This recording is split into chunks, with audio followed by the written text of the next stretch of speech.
Good afternoon. My name is Don Vivrette. I'm going to get us started here as soon as I get rid of this guy.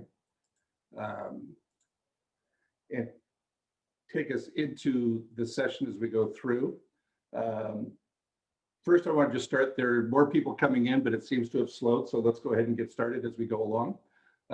Again, as we have done each week. So if you've heard it, it's a slight repeat for you. Welcome to the It's Your Money and It's Your Estate, if you're with us tomorrow, series for 2020. Obviously, we're doing these virtually in terms of where we go and what we're doing. The process you went through, you registered, you got a confirmation, which gives you a reminder each week of the subject, because I go in and manually change that so that you know what the subject is going to be that we're going to talk about each week. The handout material is available at materials.itsyourmoneyandestate.org. Hopefully you have gotten that and downloaded that information. You cannot turn on your audio or your video. Neither one of those will work in a webinar standpoint. There is a button, if you move your mouse or tap your screen or something, you can see a Q&A button. The Q&A button, and I'll show it to you in a minute, you can ask questions. I review those. While Pete and Laura are talking and presenting, I will go through and review those and see where we are and see what's going on. If I can answer the questions, I will. If I think it fits, then we will. Some of them we do put off because it may be available for a later session and not necessarily fit in this one. The sessions are recorded. They are posted on the website. I will show you an example of that in a minute, along with all of the links to the handout material and various articles or other things. So if you go to itsyourmoneyandestate.org, you pop up to this screen. If you then click down into either of these two, trick of this is with two monitors, trying to figure out where my mouse is. You can go to either It's Your Estate or It's Your Money.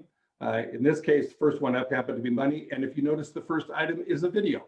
So the video is, in fact, what we are recording, and you will be able to see after that gets recorded and put in. There have been questions about the charities, the sponsoring charities and participating charities, and that same website up towards the right-hand side, there is sponsor.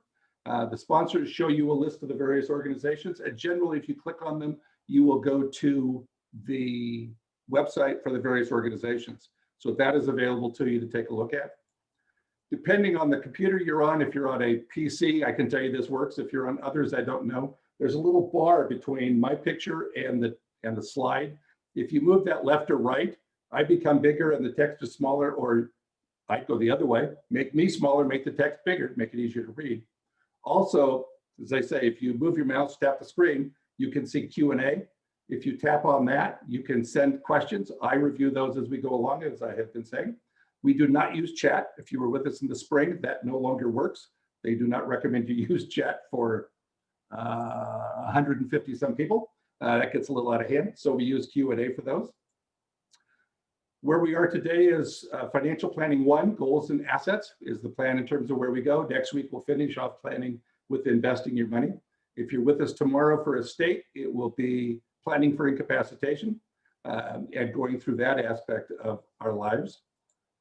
In terms of the physical locations, just to make a note for Brea, Costa Mesa, all of the others, physically, we would normally be at these locations, but in this case, obviously, we're not, we're virtual. This is a list of the participating charities. I do this each time. Special shout out to Chapman University. They've been sponsoring us for 10 years. And so they deserve a good atta-group. I don't know if I want to say boys, girls, or whatever. So anyway, attaboys to them for sponsoring the organization. What we also typically do is with these participating charities, if we were live, they're allowed to come in and give a 5-10 minute speech in terms of this is their organization and give you handout material and other things. That doesn't work this time. So what we're doing instead is we're doing it virtually. So what we're going to do is play a video for the WSW Foundation. There's contact information for you. You'll see more of that while you watch the video for them. And at the end of that, we'll come back and talk some more. So let me bring the video. There you go. Nope, nope, I don't want that one. Hang on a second. I have to move us forward. Boop. So now everybody here. Hang on, stay with me. Stay with me.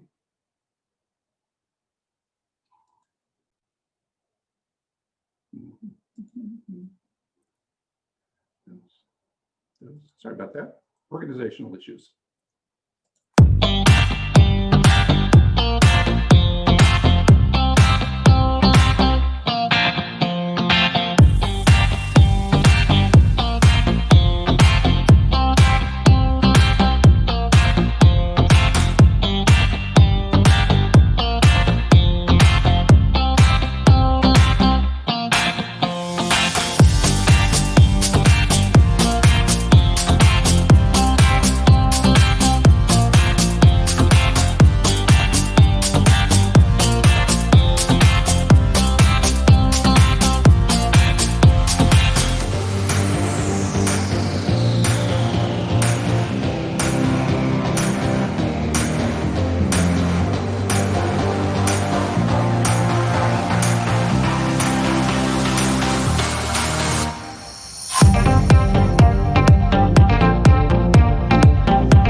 Okay, Pete, would you care to join us? There you go. Yes.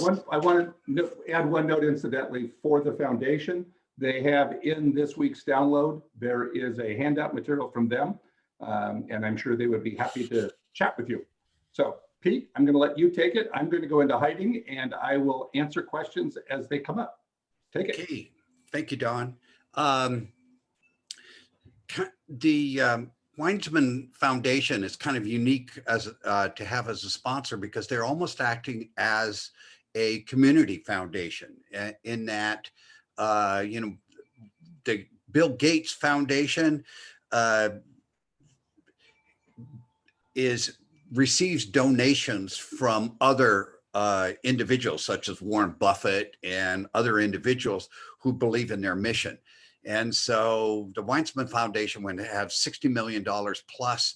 If you don't want to, you want to get them to help you figure out what you want to do. They're wonderful organization and they're willing to do that. And you saw some of their organizations that they donate to.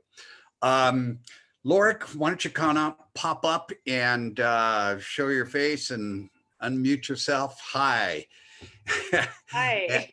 And why don't you go ahead and bring up your share screen. And then in the meantime, what I'll do is just give a brief kind of synopsis of last week, and which is what I usually do virtually at the right time. But the primary focus of last week was the how to distinguish between someone who is in sales and someone who's actually doing financial planning or being a financial advisor. And it's one of the most difficult things to figure out, because financial advisors are in very small minority that are fiduciary, that don't sell any product, don't sell insurance. And we believe that's what you need to look for. We went through annuities and mutual funds, but the bottom line is on annuities, and I got this from Laura, just say no. There's no reason to go further. If you do want to get an annuity, go to a fee-only fiduciary advisor. That just in the last 3 or 4 years, they're coming out with some products that may fit your need if you need one.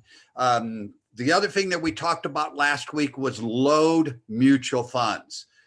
Forget them. There is no reason to pay a load or a commission on a load mutual funds. There's plenty of no loads out there. And we're going to get into next week with Laura on investments, and we'll talk a little bit more.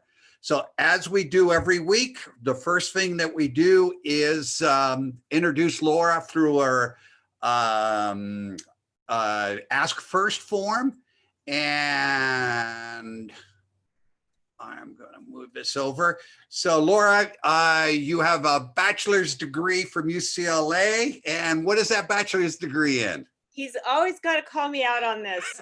English lit. Yay, well, English majors out there. So tell me a little bit. You got your credentials as a CFP, and we'll get into that a little bit more. But tell me a little bit about your background, how you got into this, and what you're doing at the present time. Yeah, thank you. So I did kind of fall into the industry with my English degree, working for a small independent firm that was affiliated with a broker dealer.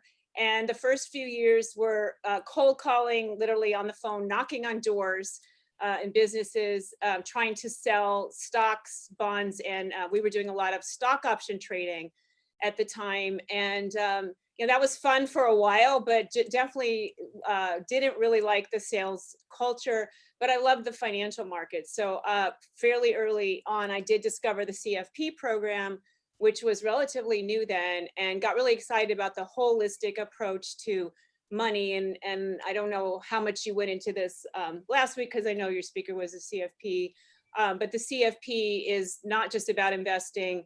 It's also tax planning, retirement planning, cash flow planning, And we're going to get into that a little bit about what you put a client through and those areas. And I think your outline is pretty self-declaratory in that regard. Yep. So how many years experience have you had as a fee-only fiduciary advisor?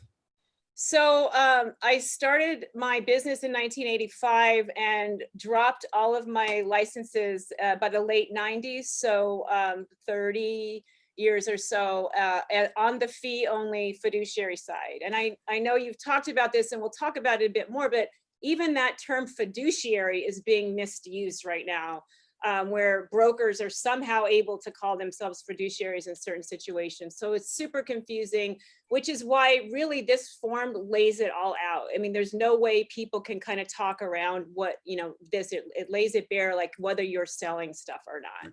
And then you also taught the CFP course in Irvine for many years. I taught at USC, UCLA, Cal Lutheran, and then was the program director of the Certified Financial Planner program at UC Irvine for over 20 years, and actually kind of retired from that teaching. But about 1,000 of the CFP students out and around in Southern California went through programs that I taught. So I know a lot of the CFPs out there, and it's like we all know the good ones and the not so good ones. And speaking of that, one of the things that we do as the people believe that you as a presenter are looking for business, and I would just want to dispel that rumor. You always can use new clients and that type of thing, but that's not why you're here.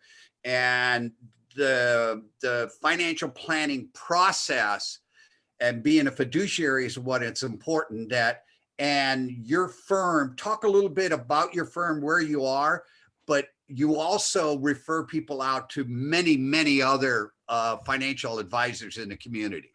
Yes, and I've spent a lot of my time being very involved in the industry and the industry organization. It's something I believe in, what my firm believes in supporting that also. And I feel strongly that we all of us kind of on the right, what we consider the right side of the non-sales side of the industry, really want to help support people who are practicing that way and keep people away from predatory and bad advisors. So we spend a lot of time trying to help others, even if they're not a fit for our firm, find a good advisor, both in here. And so we have an office in Newport Beach, which is where our firm was founded. We also have an office in Phoenix with 8 or 9 people there. We expanded to a couple of years ago. And at this point, after, let's say almost 40 years in the business, we're taking on limited clients. We typically have a $5 million asset minimum, liquid asset minimum for new clients. And we do very comprehensive planning. We have a full family office practice where we do bill pay and accounting. We have a tax practice for our select clients. So, it's a little bit limited as far as the clients we're taking on. We're definitely looking for new business for the right kind of clients, but I also hope to provide some good information and education for everybody. And I will say right up front that anybody who has an advisor that they're looking at, that they want to vet, I'm happy to provide input on that or try to match you up with someone who might be a good fit.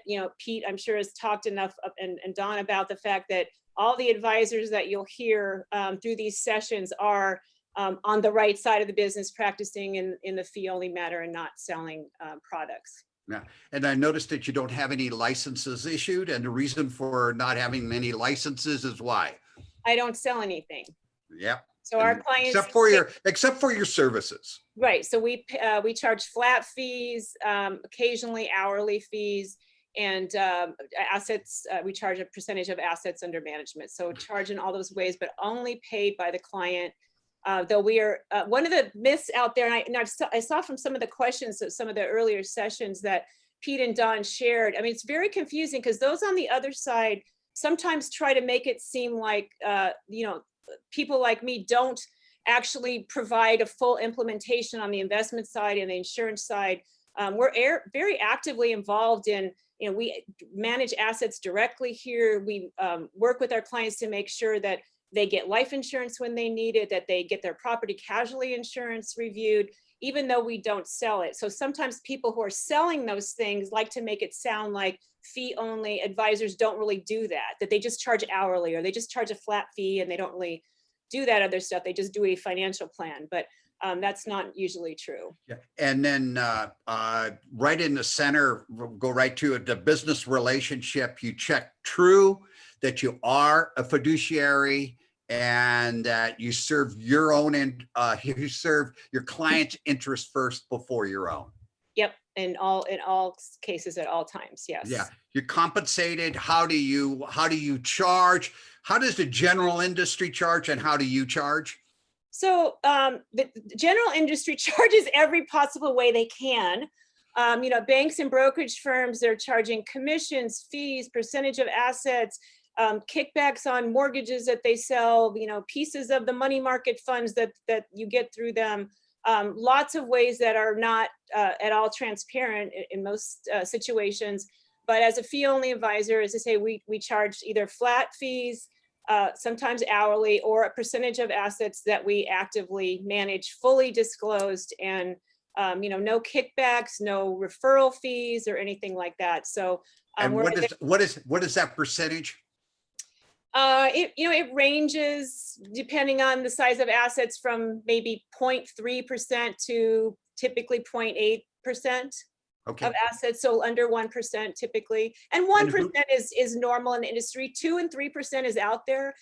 Definitely hard to justify that in my experience. And a lot of times the firms that are charging the higher percentages are the firms that aren't even providing financial planning for that. So it's very common that if you have assets being managed by a firm, that that asset management fee that you pay, that percentage of the assets, will cover the financial planning. Other firms charge separately to do a financial plan for you or to do financial planning. Yes. And part of the growth of financial planning is it used to be, in the early days of financial planning, you did a financial plan. And I think the industry's really figured out over many years that, financial planning is a process. It's not a product. It's not a static thing. Things change all the time. And I think, most firms have a business model that provides some form of ongoing planning. It's also becoming more common if you have a smaller asset base, that there are advisors out there who will charge you a subscription fee where they may charge you a couple $100 a month to provide ongoing planning and advice too. So there's some interesting new this is the only industry, or one of the few industries that I'm aware of, where the more you are charged, the likelihood is the worse service that you're going to get. Yeah, or the more underlying fees you're paying, the worse the investment is. Yeah. So it's almost an oxymoron. It's just you got to have a change of mind as to understanding what you're getting. Let's see. Pete, yes. A quick question. Laura, if you have a new client coming in, what would you charge to do a typical plan? The question was an estate plan, but you're not on that side. You're on the legal side. So let's say, whether they're single or married. So we don't do financial plans for clients who don't qualify on the asset side. And we're usually building the planning costs into the asset fee. So we don't usually charge separately, but industry wide, $2,000 to $3,000 is probably normal for a basic financial plan. Of course, it can be much more if there's a lot of businesses and complexity. Yeah. Who do you use as a custodian? Schwab Trade. As of yesterday, we use Schwab and TD Ameritrade, and the merger between those two is just complete this week. Supposedly, though, that's still playing out. So, for those of you who have TD Ameritrade accounts, they're going to stay that way for a while. And just actually, if anybody's worried out there, they have said they are not going to make you do new forms and everything when it converts fully over to Schwab. But and that's a kind of a hallmark of an independent advisor is they're using Schwab, TD Ameritrade, Fidelity, Vanguard, those types of firms. That doesn't guarantee that they're not also selling products, but it's a good indicator that it's an independent type of firm. And then you certify under penalty of perjury that everything above is true and correct. And you don't take referral fees, you don't sell annuities and or mutual funds or any other kind of financial product. Correct. Okay, let's get into the outline. Okay, and then stuff Yeah. about, oh, yep. Yeah. So again, I know there's been a lot of talk about this already. I saw some of the questions, but I just want to say most of you aren't going to be doing all of your financial planning and investing throughout your life by yourself. Hopefully you're going to seek some professional advice at some point. And there are great advisors out there. And it's so important not to get stuck with a bad advisor. It's so confusing. And it's, the other side tries to make it confusing. And all of us doing these seminars feel, just we're very evangelical about this. And I think everybody can kind of help you sort through that. But it's like, you cannot get with one of these salespeople. They're so nice and charming. It takes a while to know that you might get into something that you can't get out of.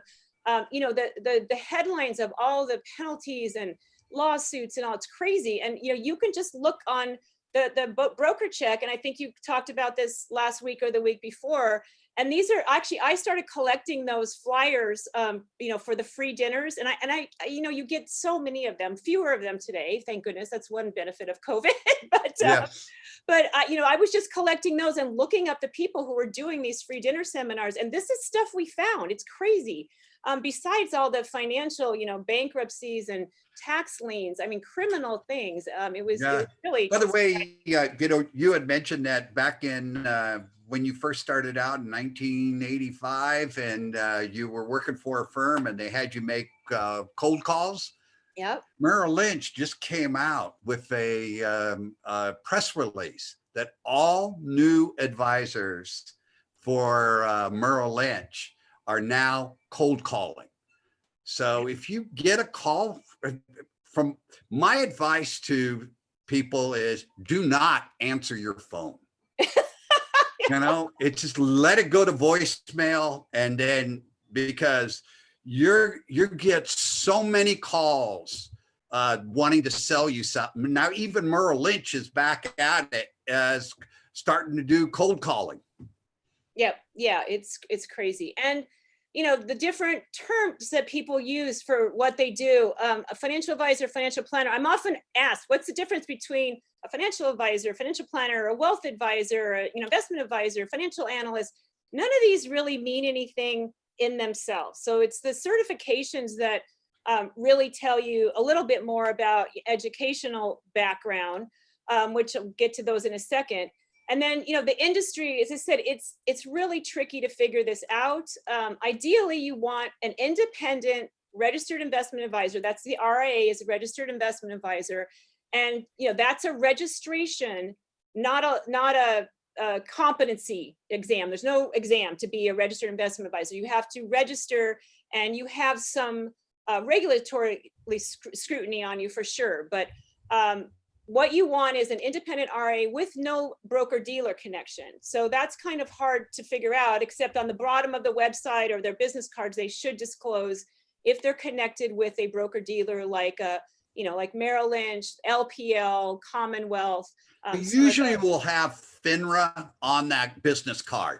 As soon as you see FINRA, from my point of view, you should look for an independent RIA. Right. So you'll find me on the SEC, even though we all have to have a registration with FINRA. My background is on the SEC side, not the FINRA side. So we can look you up on Broker Check. Yeah, and it'll take you over to SEC because I'm not a broker. So, there's different types of firms. It is really tricky, and just ask questions. There's no dumb questions here because it really is confusing. And the different ways that people charge, as I said, there's every which way. And, now some of the recent regulatory stuff lets the brokers off the hook again, and they can kind of say that they're a fiduciary in some situations. And it used to be that we use the term fee only, and that's still a valid term.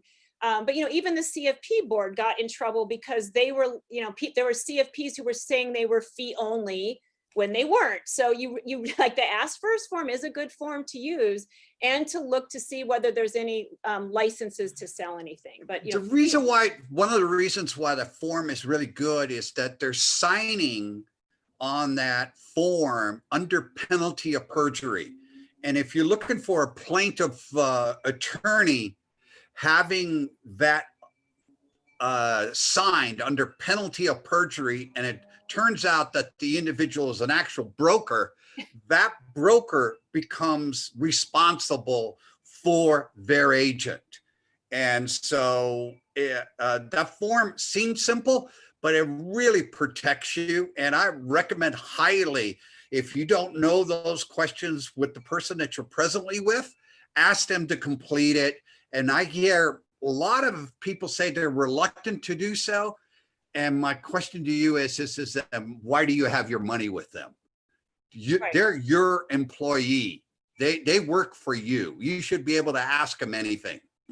Yeah, and we'll talk about, you need to be very comfortable with the person you're working with. It's an intimate relationship, really. And if you are not comfortable disclosing all of your financial stuff to your advisor, they're not going to be that effective. And if there's any fear of that, then you're probably not with the right person.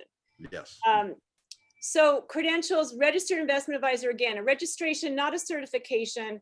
CFP is the premier designation for financial planning, which is that holistic, covers all the area topic areas. The chartered financial consultant is a financial planning designation that came out of the insurance industry. I would say not as rigorous as the CFP. And usually someone who has that will also be licensed for insurance sales. Not 100% of the time, but usually. Chartered financial analyst, the CFA, super well respected, but very focused on the investment side. So if you're working with someone who's just managing your portfolio and not really expected to provide the financial planning, a CFA could fit that role.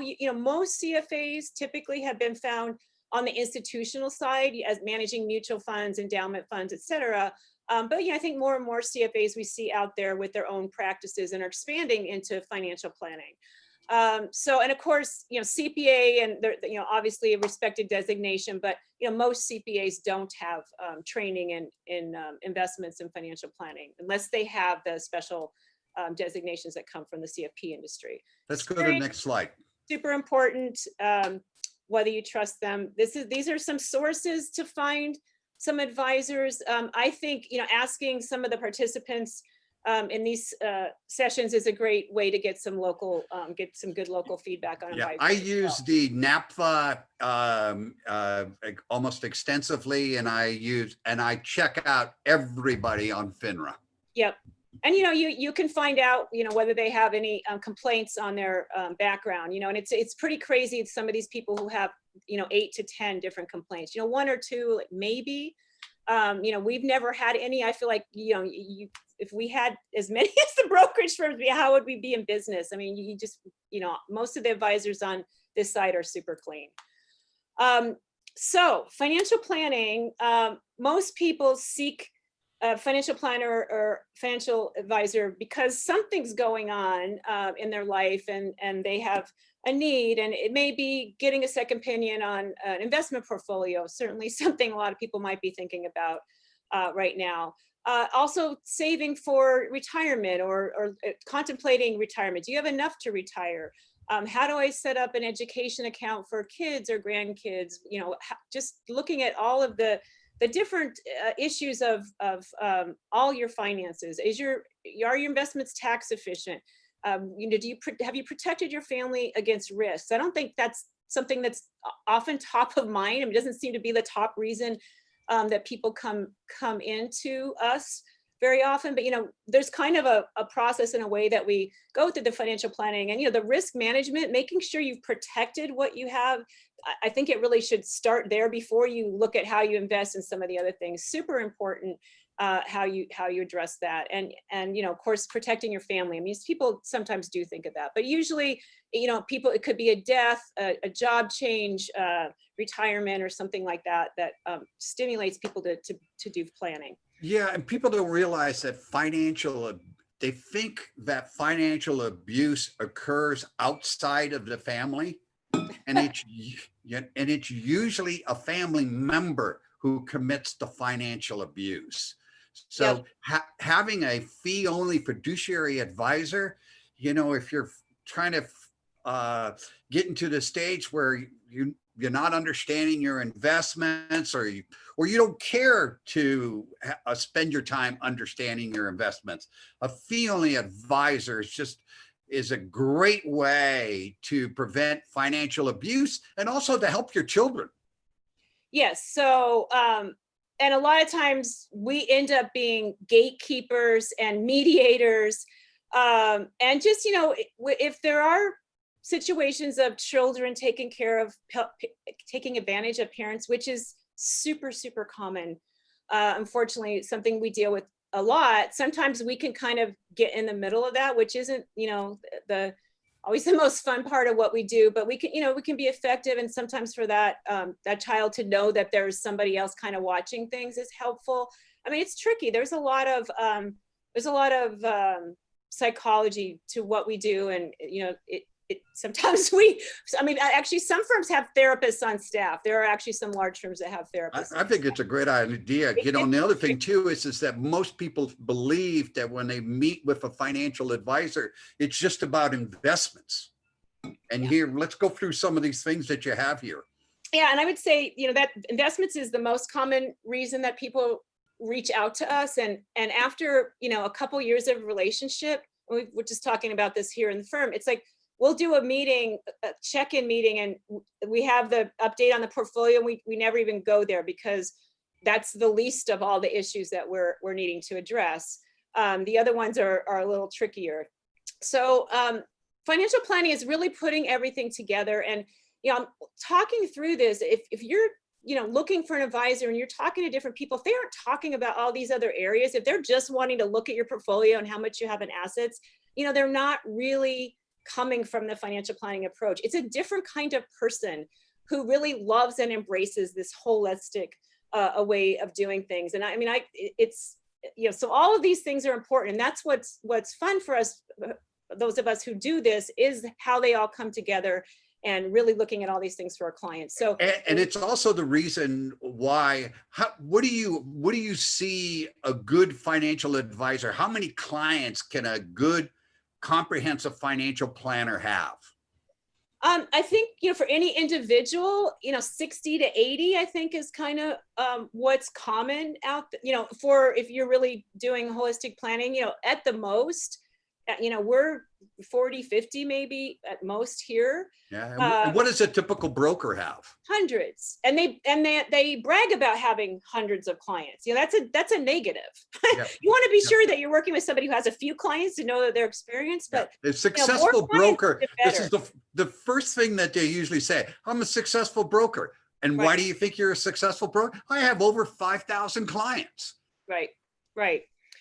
Because it's an ongoing process, and that's why financial planning very seldom works as a one-time, I need to go get a financial plan and then I'm done. There's life changes and it's an ongoing thing. And ideally, you'll find, if you're looking for that, you'll find a match with someone you can work with, throughout your life, and that they have a way of charging for those services that will become very clear to you that it's worth your investment in the fees that they charge. So, and if you're going to do it for yourself, this is a great process to kind of go through. Get a yellow sheet of paper out.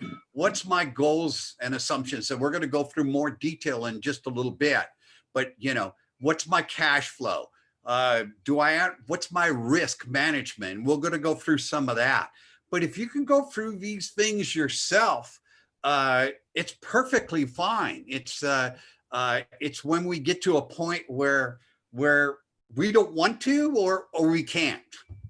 Yeah, it's made me think of the online yoga classes that I've been trying to do that are much tougher than doing them in person because I can cheat and I don't really do the whole thing. And so, I think it helps to have a professional and some discipline, but you can do this stuff by yourself. And there is a lot of good information out there. There's obviously a lot of bad information out there too. Yeah, and just remember, just one other quick thing is that people, when you charge a customer, how do you inform them of your fees? And how do most fee-only advisors inform them? So I think the predominant way that most fee-only advisors charges quarterly. As I said, some have now a monthly subscription type of thing, but either way, it's, you know, fully disclosed invoice, monthly or quarterly, with the fees, you know, and how they're calculated, all spelled out. Yeah, and this is We're required completely by different. law to provide that. Yeah, and it's completely different than a broker. Yes, where you have no, I mean, and we look at a lot of portfolios from brokerage firms, and it's hard to find all the hidden fees in there. And you know, invariably, the brokers will say, oh yeah, it's about, you know, whatever that we're charging. And you know, there's other fees that are embedded in there, and you know, it's crazy how high some of them are. The They're average selling fee their that own- I've seen and read about is that average broker charges approximately 3% per year. Yeah, probably all in with all the charges and Yeah. kickbacks and everything. Let's go to the next slide. So, so we'll go into these one by one and see how far we can get today, and then what we can't get done today, we will cover next week. The same slide deck here. So again, formulating your goals. If you have a spouse or partner, you know, ideally doing that together. Actually, that's a lot of times a financial advisor will help you right up front with those first steps, because how often are your goals exactly the same as your spouse or partner? You know, kind of talking those through and figuring out, you know, are you looking at a second home, or are you looking at quitting working? Are you wanting to gift assets to kids or charities, and just kind of have some goals around that? You know, goals need to be specific with dollar amounts and dates. Ideally, you can always adjust things, but kind of starting from there. And then as you're doing this analysis, you got to consider worst case, best case. What are the risks? What could happen to derail you from your goals? What if you're disabled? What if you pass away? You know, sometimes, and we like to think we're the professional worriers. We're always thinking, I mean, I think we have a pretty positive approach here, but we're always thinking about what can go wrong. You know, what if this happens? What if that happens? We spend a lot of time talking about that. Everybody teases me because I'm such an earthquake planner here. Everybody who works here gets a big earthquake kit with, you know, 3 weeks of supplies or whatever. But, you know, we have to do disaster planning as a firm and be ready for anything. But we're thinking about all the risks that our clients face. You know, are they in a fire area? Are they not well enough insured with life insurance? Like, what are the different risks? Are they overspending and they're going to run out and going to need to go back to work? All those things we worry about. We worry about it, you know, more than our clients most times. My mother-in-law, she wanted to. We were sitting there talking. I said, "Which one of your?" She's 98 as of yesterday, and but we're talking about 15 years ago as to what are your goals? What do you want to do? You know, and just, oh, I would love to go to Africa, see the elephants, but I just can't afford that. And because she never put down a dollar amount and a date. And we went through that exercise. And she not only went by herself, but she took her 3 daughters with her and through the Los Angeles Zoo, and had an absolutely life-changing experience for a 10-day trip in Africa. That was wonderful, just simply because she followed the dollar amount and date. And in her head, though, this trip to Africa was going to be so expensive that there's no way she could afford it. Right. And I know you always say, Pete, you have to run the numbers. And that's a big part of what we do is, and we do it on an ongoing basis, what we do, we call sustainable spending, to make sure that you're not going to run out of money. And most people are, you know, most of our clients are underspending. And that's partly a generational thing. I think that, you know, in a few more years, as the next generations come up, we're not going to have that problem so much. But I think most people could be a lot of people could be spending more than they are, and they don't need to worry about it. But the biggest fear that people have is running out of money or having to change their lifestyle. Right. Yep. And so, you know, there's a lot of issues that factor into that, which we'll talk about, all the assumptions that you use when you're running the numbers. And you know, all financial advisors use some form of software that helps us kind of crunch through this. And by the way, what I've noticed, I don't know if you've noticed the same thing, but the more money you have, the more you worry about how you may lose it. Yeah, I would say that's true. We work with people who have a lot of money, and yeah, they think of, yeah, they're right there with me thinking of all the doomsday scenarios. Exactly. What could happen? Yeah, for sure. And we go through this with our $100 million clients and our few $1 million clients. It's the same process. Yeah, and that's I'm glad you re-emphasized this. In fact, it's probably more difficult for the lower net worth clients just because they don't have as many options available. Yeah, there's not as much room for error. So with that point in mind, there's a question of, do you charge an upfront fee? So let's assume I have the 5 million minimum to get in.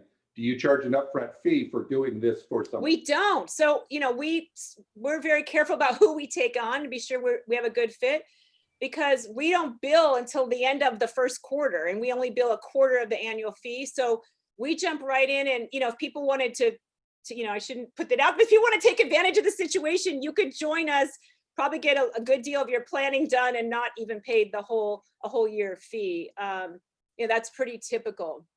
Yeah. I think. And some advisors charge, that's why some advisors charge for the planning up front. Yeah. But yeah, we don't charge up front for But it. and by the way, and if you're with a broker, and the opposite is true, is that as soon as you buy a load fund, You never hear from them. you never hear from them. You're gone. Right. And we have a whole process that we go through, and all the different things that we kind of have as deliverables to our client, but it's very customized. And I just remember from teaching, it was such a theme of my teaching of other financial planners that financial planning is very much an art. There isn't a right way of doing it. It's not a science. I mean, there's so much hard stuff, facts you need to know, and skills that you need to have as far as the financial side, but how you put it all together and how you provide the advice and take the client through the process, it's very much an art, and everybody's a little different about how they do it. And for us, our approach is, we try hard to be consistent in how we're delivering services to our clients, but it's very customized depending on the client situation and the timing of it too. We're gonna deal with whatever the most urgent thing is. So it doesn't always flow in the same way, but right up front, we do these assumptions and the balance sheet and the financial statements, which we'll roll into here. But the assumptions that you put into this number crunching process, obviously super important. 1% difference in an assumption, an inflation assumption, changes everything. And we're telling people this is, when you're calculating, you could calculate how much money do I need to have accumulated before I can retire. You could calculate based on what I have, how much can I spend, every year for the rest of my life, or this is what I need to spend. There's like every different way to go at that. But the assumptions you need are the same. So inflation is a super important assumption. I say I started out in the early 80s and inflation was much higher. I talk about interest rates being 18% on money market funds when I first started. A very different environment, and inflation's been low. And just a brief sidebar here. One of the most common questions we've been getting the last several weeks is, with all this stimulus money that's been thrown into the economy, as far as the money going to the individuals and the small businesses, how are we not going to have inflation? Because normally that would be something we'd be concerned about, a risk of inflation. But there's lots of balancing factors to that. One, the super high unemployment, people are not working and not spending as much, of course. That's super disinflationary. And that's going to take a long time to work out, possibly a few years. And that doesn't necessarily tie in directly to the stock market, which we'll talk about next year. But we're not worried about inflation getting high in the next couple of years at all. So what are you using in today's financial plans as far as an inflation number? I think we're using 3%, Okay. 3% inflation, Yeah, because we also try to adjust for, this is kind of the CPI numbers. It's currently about 1.3% right now, I think, depending on which number you look at. But the services that people are likely to use as they grow older, biggest one medical services, of course, those numbers are going up faster than the CPI numbers. So we want to be a little more conservative and use 3%. Yeah, and every individual or couple may have a different inflation number just based on their medical insurance, whether or not they have a house that's completely paid off, whether or not they have kids going to college or grandkids that they want to support, etc. Yeah, that's right. Could be. So return on investments, obviously, how are you going to invest your portfolio? And a lot of times we're doing these number crunching exercises to come up with a recommended portfolio allocation, based on what you kind of need to earn. Maybe you need to be 60% stocks, 40% bonds, or, you've got enough that you don't need to push that return. Maybe you could be 50-50. So that all ties in. And over time, fixed income, which is bonds and cash equivalents and different types of fixed income vehicles, 4% is the number that we use. That's high for where we are now. That's still low historically, and we're bumping it a little lower because we had such a run in the bond market. Some of the things we'll talk about next week. Stocks 8 to 11%. And a lot of times people see those numbers and they say, oh, how are we going to continue to get 8 to 11%? And, we'll look at some of those numbers next week too. But since the 1920s, starting before the Depression, stocks have returned 10 to 12% per year throughout every awful thing that's happened in the country and the world. And there've been a lot of bad things over that time period. Over time, that's a reasonable assumption depending on how you invest. Of course, you're not going to invest all your portfolio in that, but those are the numbers you could use for a blended. What's the number for this year as far as the stock return is concerned? Do you happen to know? As far as where the market is? Yeah. But with it up, so it's very bifurcated. So the large stock, the S&P 500 is up, I'm not even sure today, several percent. Okay. Small cap and mid cap are down. That's the other thing. People are like, how can the market be up? Well, the overall market isn't up. The small cap is down quite a bit and mid cap down a little bit more. And we're going to go through those definitions next week. So, yep. But we have very conservative to growth portfolios, and they're all up for the year. So we're going to talk about that next week as well. So let's go to the next slide. So putting together the financial statements is kind of the first thing we do, so we can get our arms around the situation. We want to know all the sources of income. This is something we'll often start with the tax return to start getting this information from clients to make sure we know everything they have. A lot of times people forget about things. I can't tell you how often people have forgotten about a pension fund or an old 401k fund. Actually, I think a couple people here routinely look through those lists in different states where we have clients, and we have found money so many times for people. Not, I think maybe 60,000 might have been the biggest chunk we found, that somebody had lost a pension in another state they were in. I don't know. I really can't imagine losing track of money like that, but it happens. All of your sources of income, obviously important, whether you're working or retired. And then expenses, a big category. We don't put people on a budget. I've heard people say, I don't want to, talk about that. I don't want to be put on a budget. We just need to know what you're spending. And, if people just kind of think they know and they give us a number, they're usually way off. And, so we can usually just tell that from looking at the tax return. You have this much money coming in and you have no money left over. So you're spending more than you think you are. And a lot of times is because you have those once a year things. Oh, property taxes. Wow. If you look at that monthly, that's a much more. Or, the ATM, sometimes I think that used to be a big thing that people just wouldn't count the money that they got out of ATMs, breaking down the expenses on the credit cards to put in the different categories, including the credit card or any debt payments. So we have this living expense worksheet, and I think it's in 3 pages here, but I have this in Excel version. If anyone would like that, just email me. I think my email is on the front page of the presentation, laura@tarbox.com. I'm happy to give you the Excel worksheet here. But just, we try to break it down into these different categories. There's just a lot of things that people don't think about. It's good to know, what your monthly nut is. Some people are really good about this. Others really don't have any idea. And, I don't think most people don't need to track this excessively unless you have kind of a spending problem. If you're overspending and you really need to look at that, that's one thing. but it's not something that you need to track obsessively, because it should be pretty, it shouldn't change a lot. And right now, most people are spending less overall, though obviously we're spending on different things than we used to. But why is it so important to, I don't know of one broker who will ever ask you about how you spend your money. Yeah. People don't want to tell you, first of all. Right. And in fact, probably between spouses, it's probably the number one reason for divorce is the money. And everybody has a little stash saved somewhere. So why do we need to do this exercise? Why is it important?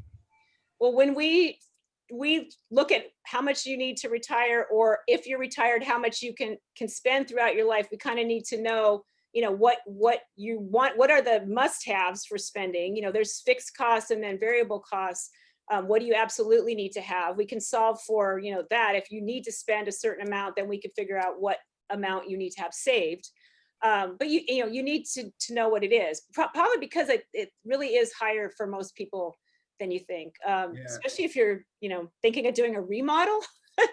We all laugh about that. And I think more people have been doing those this year because of being home and seeing every little thing that's bothering them about their house that's wrong with their house. Usually an inheritance gets spent on redoing the kitchen.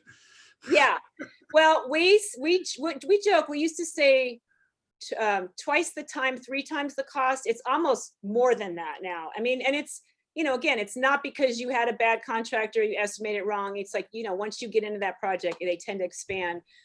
So we have some really, we have a lot of data about that. Yeah, but there's no, a lot of the home repair stuff doesn't always get factored into your regular spending. And if you're doing projects all the time, it adds up, and it's good to know that. But you need to know what your monthly or annual living expenses, what goes out the door. If you're going to do a projection, you need to know what you need to live on. Yep. And again, you need to be able to be honest with your financial advisor. And, experienced financial advisors are very good at navigating this between spouses, in my experience. So, so the other thing that we put together is the balance sheet, the financial statement that shows you what you own and what you owe. And so let's just, and ideally, this is a very simplified version that I have, and I also have that on an Excel spreadsheet if you'd like. But really, you should know with each asset who owns it, and we do that just to be sure everything is owned properly. That's another area where you can have some issues if you don't have your assets owned or titled properly. And then the cost basis information, based on tax, what the a tax basis is. And so this is, again, a very basic financial statement, liquid assets, and that's a placeholder. That number doesn't have to be exact, but about what do you keep in a checking account, for example, what's in your living trust account, if you have separate mutual funds in an account. We separate out retirement assets, because when we do projections, and I think hopefully most advisors, the retirement assets are treated differently because they have not yet been taxed. I mean, you can take that number and cut it, probably by at least a third, because you've got to still pay taxes on all that money before you can spend it. So when we're, looking at somebody's numbers and balance sheets, we can kind of start to do the numbers in our head. And if you have everything in retirement assets, that was a really great vehicle for you while you were accumulating. But, unfortunately, you're going to take a haircut there because you haven't paid taxes on it yet. So, it's great to have a balance. When we're managing investment portfolios, it's ideal for us to have a taxable account and an IRA account, because we'll do different things in different accounts, which we'll talk a little bit about next week. But we separate out the retirement assets because those are assets that have not been taxed. When I was at Long Beach State University and doing the plan giving there, I met with many faculty members to discuss possible plan gift. And one of the first things that we did was put together a net worth statement. And I can't tell you, very smart people do not know how to put together a net worth statement. And it's right, or could it really just tell you their net worth within any? And they're always, then we went through it, and then I used to get a handshake afterwards thanking me that I made them richer. But you know, you need to know objectively what your net worth is. You can't Right. make financial decisions if you don't know your net worth. And if you can't do this yourself, sit down with a bookkeeper or your CPA and have them help you put together a cash flow and a balance sheet. It's just so important. Yep. And just to make a note, there's statement of financial position, net worth statement, balance sheet. That's all the same thing. So we're calling the statement of financial position. It's a balance sheet or net worth statement. So life insurance, if you have term insurance, which is for a lot of people the right kind, the best kind at a certain stage of life, you know, there's no cash value there, so you don't really own anything except when you die. So we put the death benefit on the side there. If you have a universal life or some kind of variable life insurance, the cash value there is listed usually on the balance sheet as an asset if it's owned by you and not a life insurance trust. And then residents, we want the cost basis for sure on those assets, because, you know, maybe the financial plan says, you know, in 20 years, you're going to sell that house and do something else. And we need to figure out what the tax ramifications are of that. And same for any second homes or investment properties. What's the cost basis will be important. So total assets, and then whatever you owe is subtracted from what you own to get your net worth. So liabilities would be the residence mortgage here and the student loan. You know, just a comment about mortgages. Someone was asking, well, why are you guys so busy? Is it, you know, because people are home and they have more time, our clients. And I think one of the reasons we've been so busy this year is everybody's refinancing, and we're pretty integrated in that process of helping people gather all that information. But, you know, mortgage debt is often very good debt, a good kind of debt. And especially at the current rates, it's crazy. So as long as you're patient, I'm almost 4 months into getting my refi, and it's supposed to be closed in a couple weeks. But you know, rates are, I mean, I've said this before, but really they can't go lower, and they don't need to go lower than where they are now for companies to be competitive. So a great time to refinance, but you're going to have time. Rates are going to stay low, I think. And as far as debt, Laura, just a quick mention, if you're going to refinance, because mortgage brokers are so busy right now, make sure you have a competent broker. And you know, they work on commissions.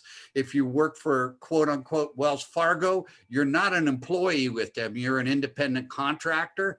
So get quotes from 2 to 3 different people. And remember, these people are mostly salespeople, and they're very, very nice. So they earn an immense amount of money when you, as a commission. So don't feel bad about asking them to go through some work. Yeah, and it's obviously some work for you too. There's like every time, you know, you go through more paperwork. But just a general comment about debt. You know, debt is can be good if it's debt to invest. If you're buying an investment real estate property, having debt on that probably makes sense financially. There's some benefits, some tax benefits to that. Having a mortgage makes some sense. You know, there's in some cases still some small tax benefit there.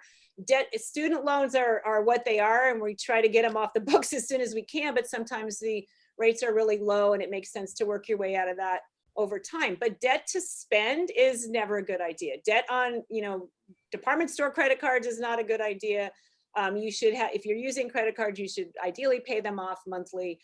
You know, debt for spending is not good. Debt for investing may be good, though we are not fans of margin accounts to invest, you know, on stocks on margin, because that has a lot of inherent risks on it. But for, you know, real estate, it can make a lot of sense. Yeah, but even you also got to look at not just the financial side, look at the psychology side. And some people just feel better not having any debt, even on the real estate. Yep, and if you can afford it, it should be a matter of what's going to make you sleep better at night. And you know, we'll look at the situation depending on, you know, everything. It's often the smarter financial approach, but if you're going to be happier paying it off, and you can afford to do that, it makes so much sense. We've definitely had people doing that over the last year or so. Exactly. So again, not a right answer there either.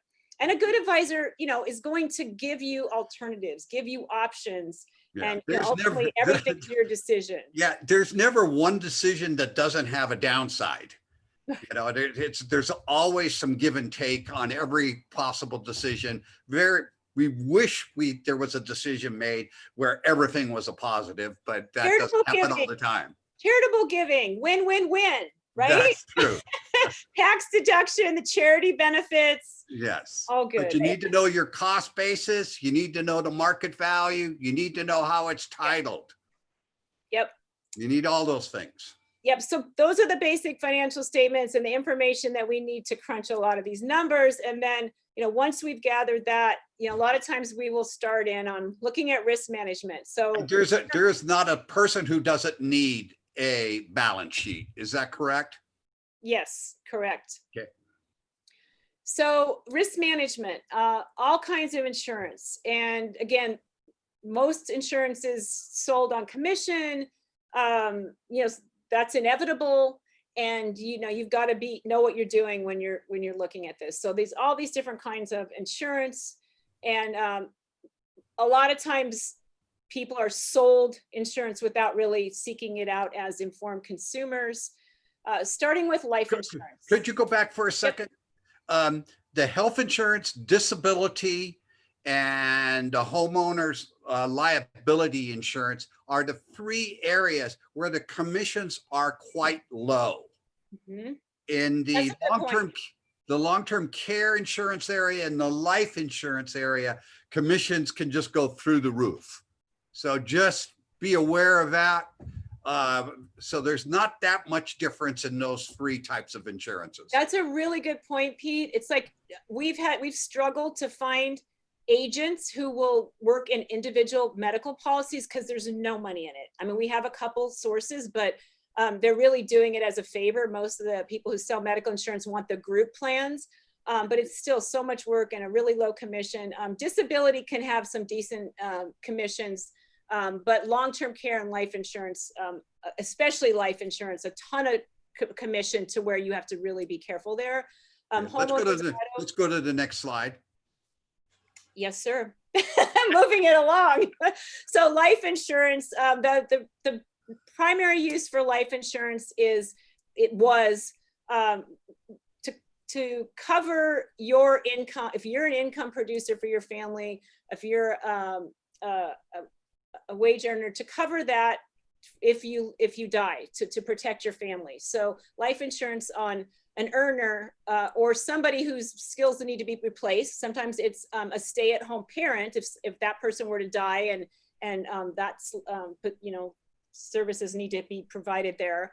That's what life insurance was initially for. There's a ton of other uses for life insurance, especially around estate planning, where it can make sense, but there's so much crazy stuff that's sold out there.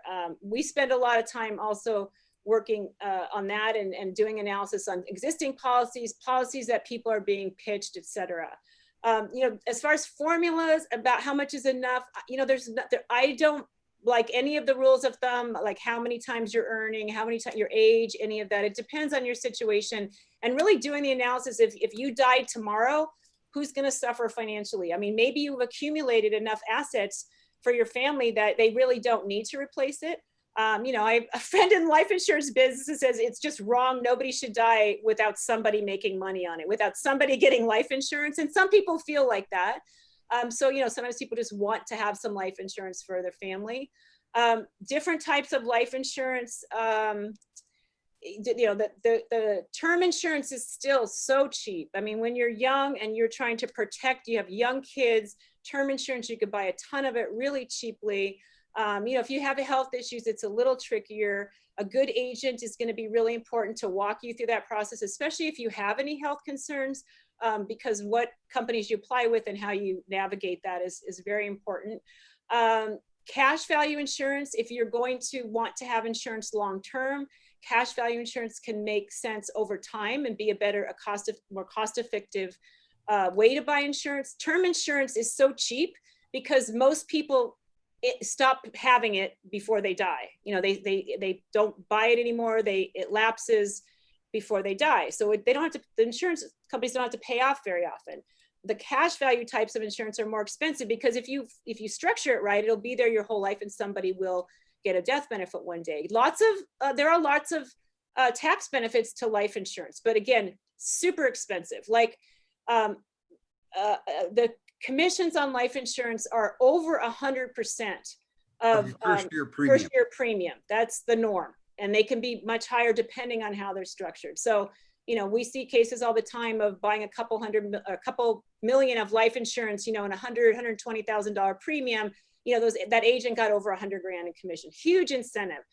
So if you're considering any large life insurance purchase, you really should see a non commissioned person to help you, you know, your CPA or your financial advisor who doesn't sell insurance, to really look at that and see whether it makes sense.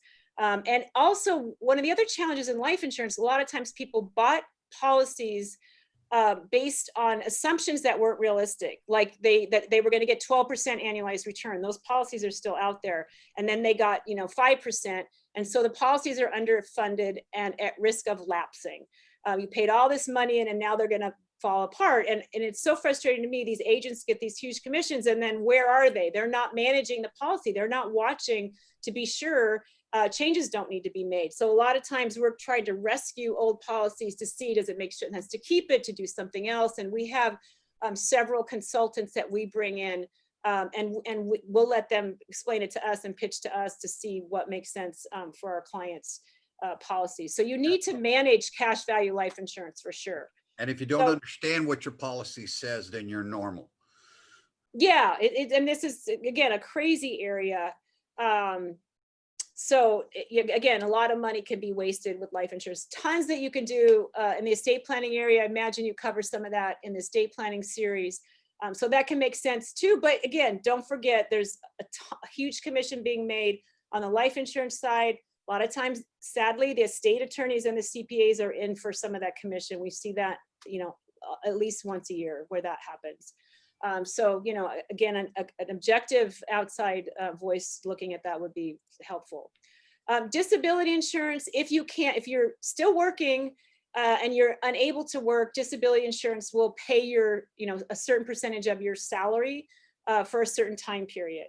Once you get to a certain age, it's not a great investment because you just don't have that many years where you would get benefits. But if you're working and you're younger, disability insurance is super important. Most employers provide some form of this. If you have an option to take it, that's the best way to get it. If you're self-employed or have a small business, it's really expensive. Sometimes you can get disability insurance through a trade group.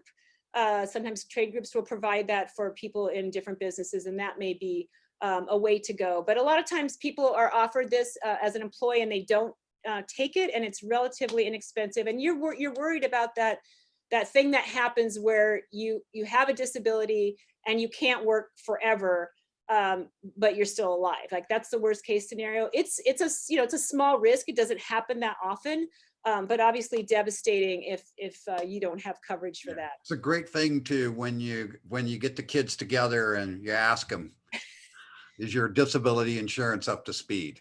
Because they don't think about it. What? Yeah, no, it's a lot of people's young adult children. Yes. Would never think of buying that, and it's so cheap through their employer. It's a really minor cost, and probably. Let's go to the next slide. We should all do.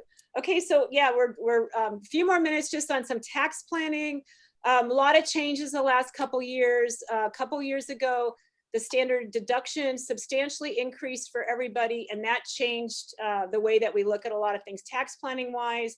The deduction used to be a little around half of this, and now the game is, you know, if you don't have deductions over these amounts, you're not going to be able to take a benefit from certain planning things that you used to before. Laura, we went through a lot of the tax planning issues that you have on the slide in the session one, but I want you to talk a little bit why is it so important for you as a financial advisor to understand the tax issues? because everything is tax. That's like, it's important to every decision we make. It's important to the investing. We want to know every year what marginal tax bracket our clients are in, because that affects decisions we make on buying and selling and how we set up the portfolio. It makes a difference on, retirement planning. It makes a difference, how we take income in retirement. Super important, so if Do you harvest the client's portfolio around this time of harvest year? losses, this year is going to be an ideal year where we got some great tax losses earlier in the year. We're going to, maybe hopefully if we stay where we are, we're going to end the year ahead on the portfolio with a positive return and some tax losses to go along with that. And it's pretty crazy. That's a pretty standard basic planning thing that all investment managers should be doing. And we've still had some CPAs question and not understand that you can have a tax loss, but you still made money in your portfolio through good tax loss harvesting and tax management. Super important. Because you want your cost basis to be as high as possible, and doing some harvesting can increase that cost basis so that if you need to sell that asset in the future, you'll pay less in capital gains taxes. Yep. And one of the other reasons it's important for us to understand this is, fortunately, most of our clients are, philanthropically inclined to some degree. So it affects how you structure your donations and your giving, what your tax situation is year to year. So just a couple things on that. So this year, due to the CARES Act, you can donate cash to a charity up to 100% of your adjusted gross income just this year alone. Normally, it's only 30%. So people who want to give a ton this year, and we actually have some amazing clients who've given so much money this year. So it's a special opportunity to do that. Normally, cash isn't necessarily the best way to give. If you're making substantial donations, you're probably better off donating appreciated stocks or real estate. Which again, I know you're covering a lot of that in the estate planning part. The other thing that this year, the threshold for deducting medical expenses was supposed to go to set 10%. So you couldn't deduct medical expenses unless it exceeded 10% of your adjusted gross income. They kept it at 7.5% because people are probably having more medical expenses this year. Many are. Requirement minimum distributions. I think most people who are affected by this are waived for this year. So you are not required to take a distribution. So if you aren't living on that money, you're not required to take that and get a tax hit. So that creates some planning opportunity. If you don't take the required minimum distribution, maybe there's some other things you can do because your income may be a little lower. Also, the Secure Act year before changes the retirement plan the date that you're required to take distributions by. It used to be the year after the year you turn 70.5. Now it's when you're 72. So anyone who was under the old law, but anybody who turned 72 this year going forward is under the new law, and you don't have to take distributions till you're 72. Laura? Tax brackets. Yep. Laura? Yep. Explain what tax harvesting means.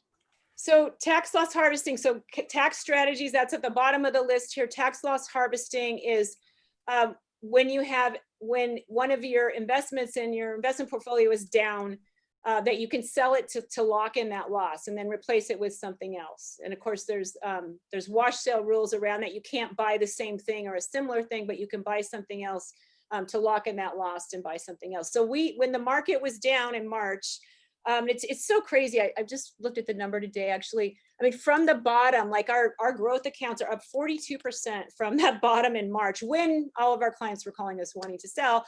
But we rebalanced then. We took some losses on things that were down to lock in the losses and bought other things. And we rebalanced some things. We took things that were up and sold to rebalance into things that were down because they were down. So part of that was tax driven. Part of that was just wanting to buy in at the lower asset level. But that should be an ongoing part of what an investment manager does for you, and why it might be worth paying someone, because most of us have a lot of tools that make it a little easier for us to do that on an ongoing basis. Yeah.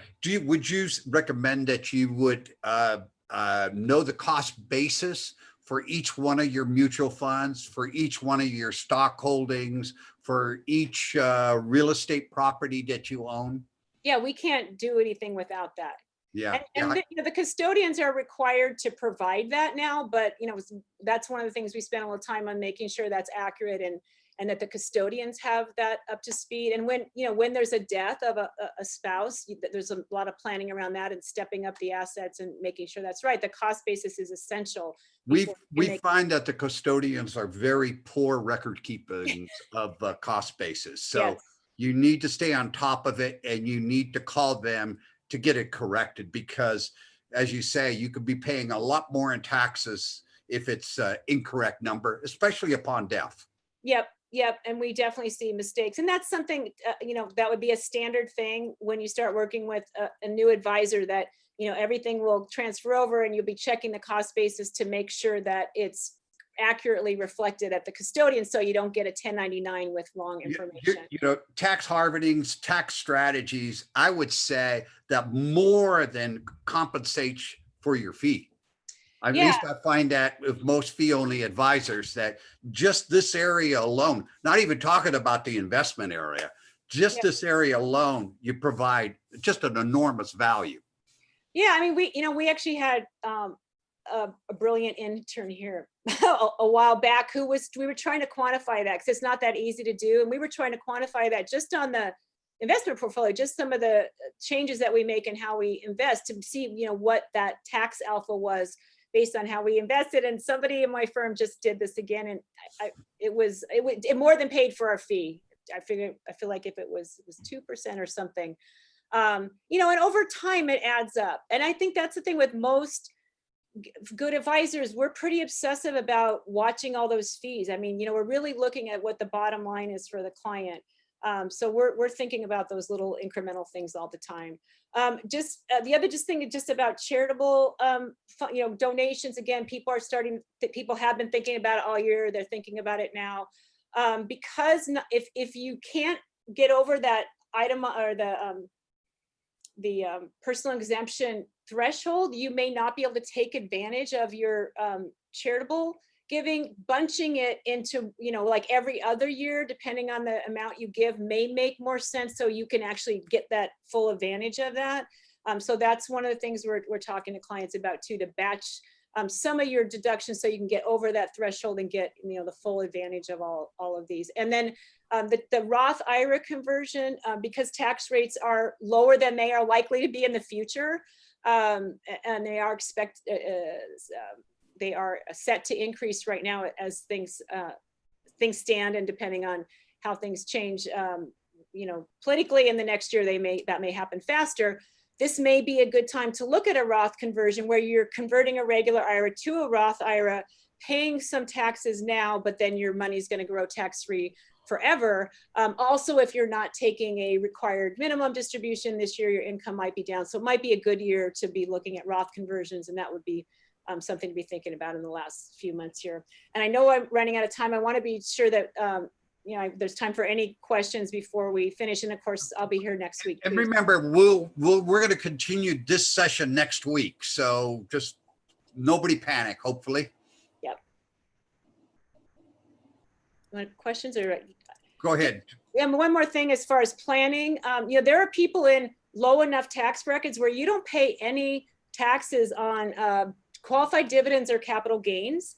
And, there's some planning around that, whether, you could stay in the lower tax bracket or a 15 bracket instead of a 20% bracket. Again, those are the things we look at for all of the investments when we're talking about planning. And I, just wanted to just briefly on the tax brackets. I know Mark Prendergast, I think, spoke, right? Yeah. Mark's great. We talked about how important it is for every person to know what bracket they're in.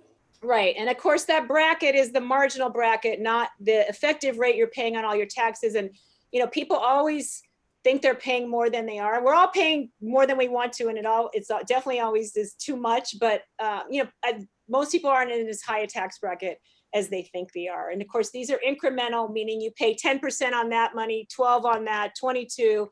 And then, your incremental rate is different than your effective rate overall. So, you're probably not paying as much as you think you are, though, of course, more of our clients My did more than- mother was in the 12% income tax bracket, and she felt that she was way overpaying. It's like, okay, does anybody think they're not paying enough? Never. Everybody thinks they're overpaying. Yeah, certainly in California, and you know, that also is set to not go in a good direction because yeah, out there. But well, I think I'll probably stop at tax then, and we'll go on to investment next week. I just will the teaser on investments, because I know you guys have done this, but I just want to say one more time, really one of the best things you can do is probably avoid annuities, certainly the ones that are being pitched out there at free dinners. And a lot of people have annuities that they want to try to get out of, and it's tough. And a lot of times you have to work your way out of them. But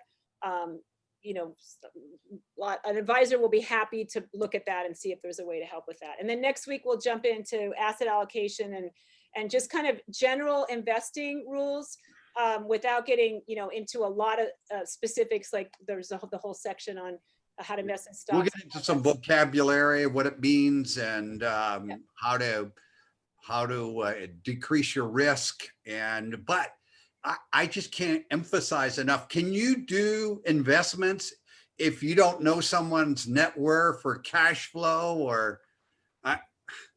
You shouldn't. No. Yeah, it's just impossible. Nope. And it happens all the time. Yep. And you know, the other thing is too, I mean, the advisor really needs to see everything to know the tax bracket and to know, you know, the amount you have in tax deferred assets and the amount you have in assets that have already been taxed. I mean, all of that matters. And, you know, just giving somebody some money and opening an account, that's not really a strategy. No, or if you are one of those, have your CPA call the individual, have them work together. Yep. You know, yeah, you can't. and, you know, most, you know, we're very much, we work as a team with the client's CPA, state attorney, insurance person, you know, mortgage person. We're very involved and we all work together. And, you know, I think that benefits everybody. You kind of got different eyes looking at everything too. So, yeah. And you cannot be an expert in everything. I mean, Don, for example, we're going to introduce Don in greater detail in the charitable section, but the amount of time to become a philanthropic advisor that he's put in just to understand the taxes and how each vehicle works, it takes expertise. You can't be an expert in all areas. Agree Laura, with that. Laura, why don't you stop sharing your screen? Okay. Just because that way our pictures get bigger. I'm sure that's important to us. There you go. We basically have answered the questions. There were a number of them that I answered along the way. Other ones I've said next week, we'll talk about those specifically. So we're good in terms of that, good in terms of timing. The handout that was there for today is the same handout for next week. So if you go next week and look for the handout, it'll be the same as the one today. So we'll put it there just to make sure that people are confused. It'll be there.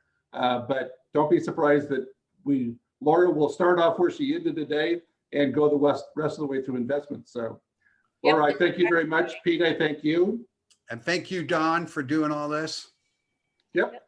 And if anybody has a question, please let us know and tell us how we're doing. This is all new to us too. And everybody's welcome to email me direct for any questions too. And the spreadsheet is one that has come up with several people. And I don't know if you're willing to post that on the website or if you want it to be through email, which makes perfect sense. I'm happy to post it on the website. Okay, send it to it. We can post it as a handout because a lot of people have commented on that. So okay, great. very good. Thank you very much. Great rest of the week, everybody.